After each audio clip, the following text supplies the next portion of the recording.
Il y a 2 ans, j'étais en surentraînement au fond du seau et 2 ans plus tard, c'est-à-dire à 37 ans, j'ai réussi à atteindre un niveau que je n'ai jamais atteint.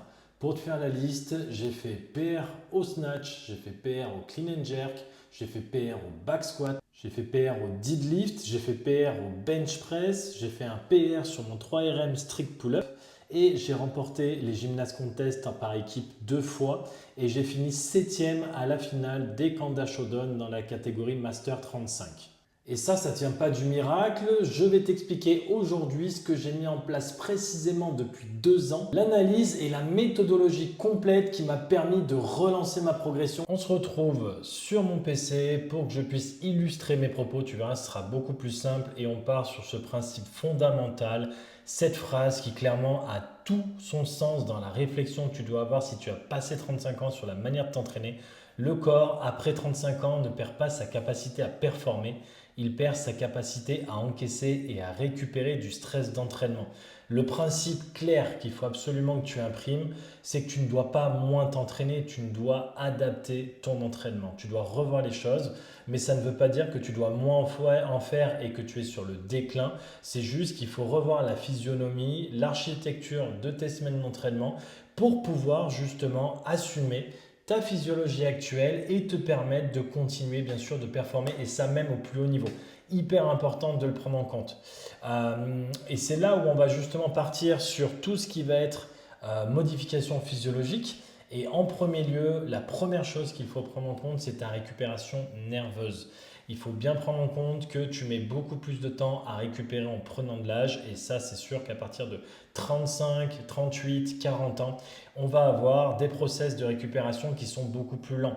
À 25 ans, tu pourrais faire un exercice nerveux très intense, donc vraiment des sessions de force très intenses, par exemple même une intensité vraiment très très forte avec des charges très lourdes et récupérer en 24 heures. Donc c'est-à-dire que si tu faisais une séance très forte le lundi, tu pouvais réitérer exactement le même effort le mardi du moment où tu avais ces 24 heures de battement. Donc ensuite, quand tu passes 35-40 ans, le problème c'est que ce process de régénération, il va durer entre 48 et 72 heures. Donc tu n'as plus la possibilité, tu n'as plus ce luxe de pouvoir enchaîner des séances qui vont avoir un coût neurologique élevé. Donc c'est-à-dire que si tu fais une session force, par exemple, donc tu vas faire de l'haltéro avec du squat lourd derrière, il va être impératif que le lendemain, tu ne fasses pas quelque chose qui va y avoir un coût neurologique aussi important. Sinon, bah forcément, tu vas rentrer dans une fatigue systémique et au final, tu vas te rendre compte que même sur ton état de forme, bah, tu vas être très frais le lundi. Le mardi, tu ne vas pas forcément être capable de réitérer exactement le même effort et le mercredi, tu es aux fraises, complètement explosé. Et là, clairement, bah, peu importe ce que tu fais, ça n'aura pas forcément d'adaptation positive parce qu'il n'y a pas le stimulus et l'intensité que tu veux. Donc c'est là où c'est important justement de bien prendre en compte que ton système nerveux va régir, la récupération de ton système nerveux va régir vraiment toute l'architecture de ta semaine d'entraînement. Cette semaine d'entraînement, on va la revoir après, hein, je te la donnerai bien entendu en détail. Et ce qu'il faut prendre en compte aussi, c'est que tes muscles, eux, vont continuer de bien récupérer. Il y a un phénomène qui s'appelle la sarcopénie, mais du moment où tu as du travail de renforcement musculaire, du travail d'hypertrophie, ça ne pose absolument aucun problème. Tu peux contrer ce phénomène, même l'annihiler pendant un long moment, c'est-à-dire de ne pas avoir de perte musculaire et même des gains. Par contre, c'est plus au niveau de tes tendons où la récupération va être beaucoup plus lente. Et tu peux déjà peut-être le voir, hein, notamment sur les zones à risque, où voilà, on peut avoir des petites douleurs aux coudes, souvent plutôt aux épaules, aux genoux notamment, le tendon d'Achille qui vient tirer un peu plus fréquemment. Et ça montre que c'est quelque chose qu'il faut prendre en compte parce que tu as un réseau vasculaire qui est clairsemé, un apport lent. Et c'est là où il va être important justement de mettre des process de renforcement intelligent avec justement une programmation, une progression intelligente, donc de avoir vraiment des charges graduelles qui montent petit à petit et de ne pas brûler les étapes là-dessus. Si tu mets un stress trop important, ton muscle va pouvoir l'assumer, mais peut-être pas tes tendons et tes ligaments. Donc pas de saut de volume et surtout en fait mettre en place, notamment dans tes exercices de renforcement musculaire, mais aussi dans tes exercices de force, du tempo avec du travail excentrique lent, du 3, 4, voire même 5 secondes dans la descente, de l'isométrie basse par exemple aussi, des choses qui vont te permettre tout simplement d'améliorer le réseau vasculaire donc de tes tendons et de tes ligaments et qui, tout en faisant des efforts, vont te permettre tout simplement de les préserver et de faire en sorte qu'ils ne viennent pas s'ajouter à une douleur chronique que tu peux avoir et forcément jouer sur ta progression parce que si tu as ce genre de douleur, forcément tu ne peux pas mettre les stimulus qu'on veut. Donc c'est hyper important d'avoir dans tes semaines d'entraînement des cycles de renforcement musculaire ciblés, que ce soit sur les épaules, que ce soit au niveau des genoux, du travail de hanche, du travail de pied. Tout ça, c'est des choses à prendre en compte parce que derrière, forcément, tu paieras le prix un jour ou l'autre si jamais tu ne tiens pas compte de ces signaux que ton corps vient t'envoyer. À savoir que donc il y a une perte musculaire qui s'opère, bien sûr, après 35 ans. Donc ce fameux phénomène de sarcopénie qu'on peut contrer. Par contre, il y a une chose à prendre en compte, c'est que les fibres ne sont pas égales quand tu vas les perdre. On a plus tendance à perdre nos fibres rapides, celles qui te permettent de générer de la puissance, mettre de l'explosivité. Là, le déclin, clairement, est marqué. Donc c'est là où c'est important qu'il faut absolument mettre et continuer à mettre en place du travail d'explosivité. Et pour ça, ça va être du travail de force-vitesse, du travail d'haltérophilie. Dans ta programmation, il faut absolument que tu aies 2 blocs d'haltéro par semaine encore, du travail de force bien entendu, mais hyper important justement de continuer à stimuler au maximum tes fibres rapides pour justement faire en sorte qu'elles ne disparaissent pas.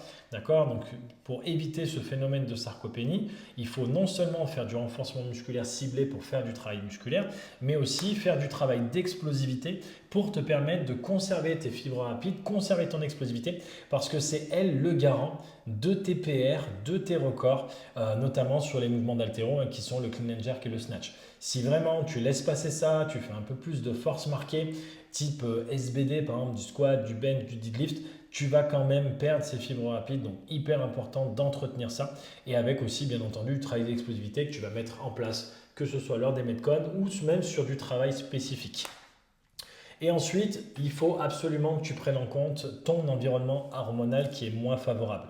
Donc en soi, il n'y a pas forcément un très gros déclin, que ce soit au niveau de la testostérone, de l'hormone de croissance. Si tu t'entraînes régulièrement, que ce soit en force, que tu as un bon sommeil, là-dessus, il n'y a absolument aucun problème. Par contre, on a une vie qui est quand même un peu plus prenante passé 35 ans, 40 ans, que quand tu avais 25 ans avec du stress qui peut être généré. Donc tu as le stress de l'entraînement, chose que tu avais déjà, mais on a aussi le stress du travail, donc par exemple plus de responsabilités, un peu plus de stress que tu peux avoir là-dessus, le stress de la famille, du stress familial, pas forcément que des conflits, mais des choses à gérer, des enfants par exemple, le manque de sommeil et après donc tout ça qui amène justement une charge mentale, donc un niveau de stress et qui va bien sûr jouer sur ta capacité de récupération. Donc ça, c'est hyper important de le prendre en compte et de te dire que ça va jouer encore plus sur ce fameux phénomène où quand tu avais 25 ans, tu mettais 24 heures pour récupérer et quand tu as passé 35 40 ans, tu vas mettre à peu près 48-72 heures de récupération à condition de ne pas surcharger justement le côté stress qui s'accumule dans ta vie. Donc c'est là où, au-delà de la programmation, tu vas devoir gérer ton environnement avec des piliers hyper importants qui sont le sommeil, quelque chose qu'il faut absolument prendre en compte, c'est le pilier numéro 1. Donc si à l'heure actuelle tu as un mauvais sommeil, je te conseille fortement justement de prendre des mesures importantes là-dessus. Donc ça va être tout simplement déjà d'être dans une pièce sombre, voire noire. Bien entendu, même si la température n'est pas idéale en ce moment, essayer d'avoir de la fraîcheur dans ta chambre. Ensuite, donc de ne pas être exposé aux écrans, d'avoir un cycle de sommeil régulier. Et ça vaut autant pour la semaine que le week-end. Ça ne fait pas plaisir, mais c'est la réalité. Et sache que c'est un travail de longue haleine. C'est ce que j'ai mis en place depuis plus de 2 ans et ça m'a pris énormément de temps pour régler ce problème. Mais les cycles de sommeil se modifient environ il faut à peu près 6 mois pour modifier un cycle de sommeil. Donc vraiment, si c'est vraiment une bête noire chez toi, prends-le en compte parce que c'est le pilier numéro 1. Bien entendu, un bon apport en protéines pour soutenir la synthèse protéique, la régénération des tissus et donc ta récupération, ta gestion du stress avec du travail de respiration, tout simplement aussi régler les conflits qui peuvent être réglés, ne pas laisser traîner les choses et ensuite, bien entendu, avoir un entraînement cohérent qui te permet d'amener un stress mais un stress qui va te permettre de récupérer rapidement avec justement une architecture de semaine qui te permettent de pouvoir assumer ça et d'arriver frais sur chacune de tes séances. Donc ces 4 piliers, tous aussi importants bien entendu, mais je mettrai quand même le sommeil en premier parce que c'est souvent la bête noire. Souvent vous avez une bonne quantité de protéines ingérées, vous avez quand même une gestion du stress qui peut être pas mal et bien entendu l'entraînement. Donc c'est vraiment celui-là la bête noire. Et on va en venir justement au fait, l'architecture de ta semaine. À quoi doit ressembler une semaine d'entraînement donc pour un master. Et là, je te mets tout simplement la programmation MFP, donc notre programmation Master Fitness Project. Donc avec Coralie, on a mis un peu plus de 2 ans vraiment pour trouver l'architecture idéale. Aujourd'hui, c'est chose faite et on est content de voir qu'il y a autant de membres qui peuvent s'épanouir et enfin relancer leur progression avec nous, qu'on ne soit pas les seuls. Et justement, le but, c'est de tester et de constater. D'ailleurs, si tu veux tester, tu as le lien dans la bio, tu as 7 jours d'essai gratuits. Je te rappelle qu'on a 2 formules, on a la 400 semaines aussi ici et donc la 500 semaines, on reviendra sur la 4 juste après. Tu as une formule qui s'appelle le full pack où tu as accès aux 2 programmations, aux 4, aux 5 séances pour exactement le même prix. Donc tu as accès aux 2 et ça te permettra tout simplement de pouvoir jongler suivant ton agenda, suivant tes obligations. Si tu as besoin par exemple des fois d'alléger l'entraînement et de faire que 4 séances semaine, tu peux le faire une semaine et ensuite reprendre le 500 semaines sur la semaine suivante. Tout simplement sans perdre le fil, tout en continuant de progresser. C'est ce qu'on essaie de mettre en place et de vous faciliter aussi les choses en fonction de vos vies. Donc le but étant, comme je te disais, donc toujours d'avoir du travail d'haltérophilie, du travail d'explosivité hyper important.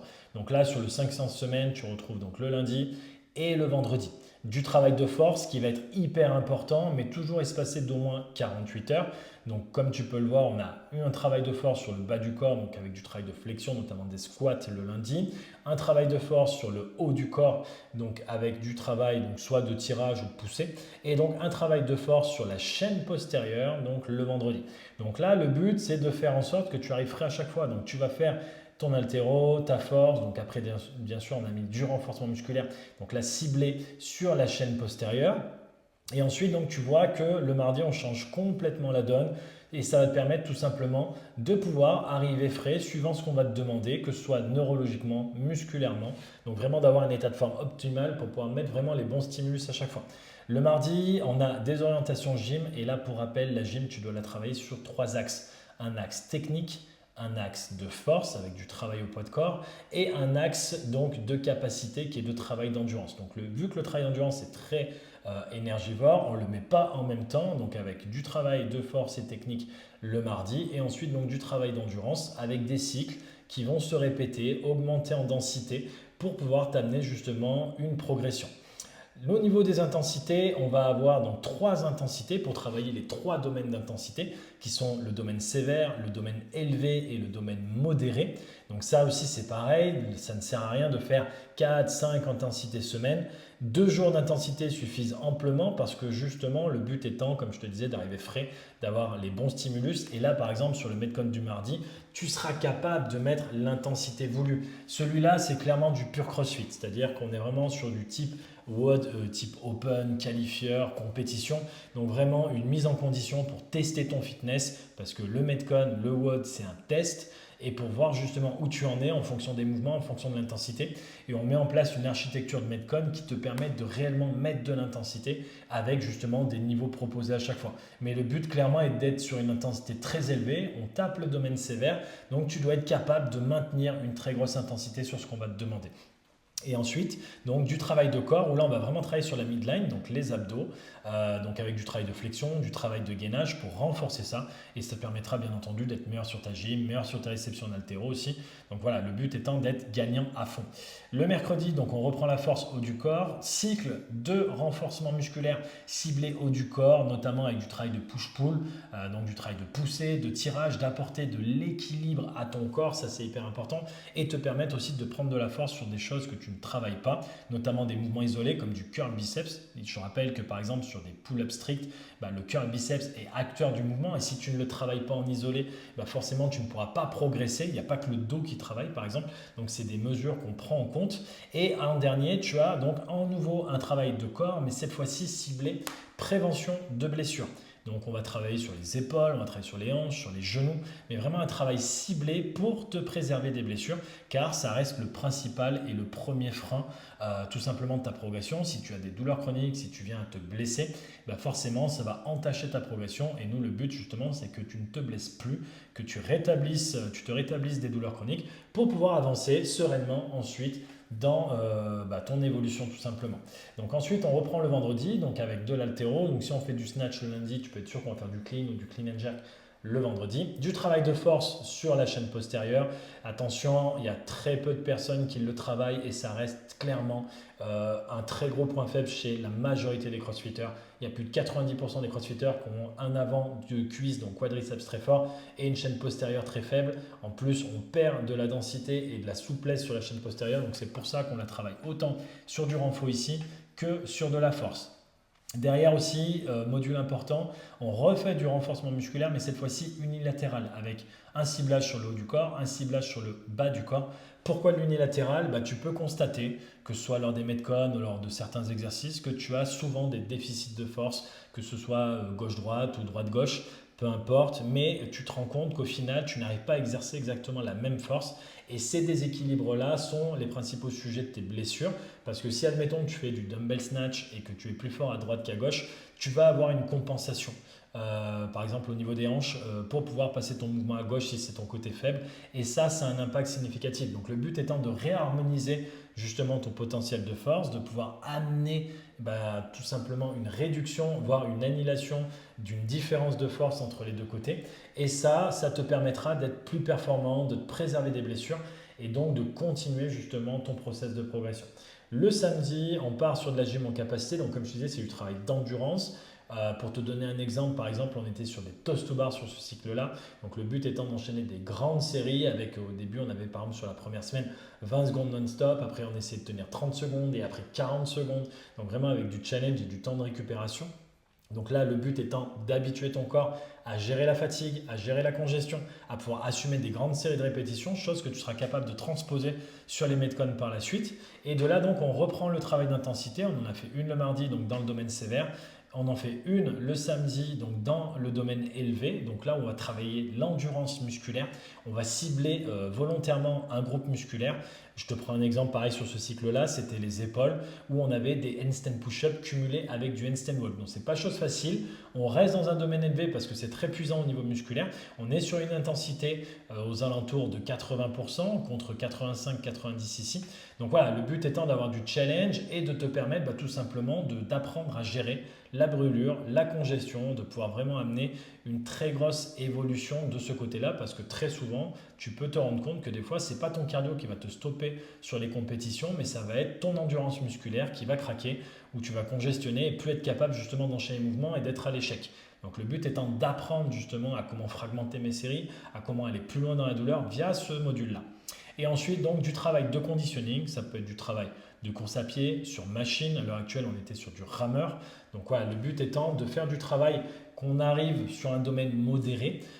Donc ça va être du travail soit limite zone 2, soit vraiment du seuil. Donc le seuil, attention, il reste quand même très prenant, ça reste un très bon travail à faire pour pouvoir élever ta condition physique, apprendre aussi à utiliser les machines.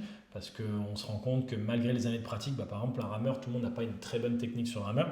Donc tout ça est pris en compte dans la programmation chez nous pour pouvoir vous permettre justement d'avancer de la meilleure des manières. Et ensuite, donc, on termine par un travail de corps. Donc cette fois-ci, on était sur de la midline, donc du travail vraiment sur les grands droits, donc les abdos principaux que tu as donc, quand tu viens faire par exemple du travail de toast to bar ou de stabilité.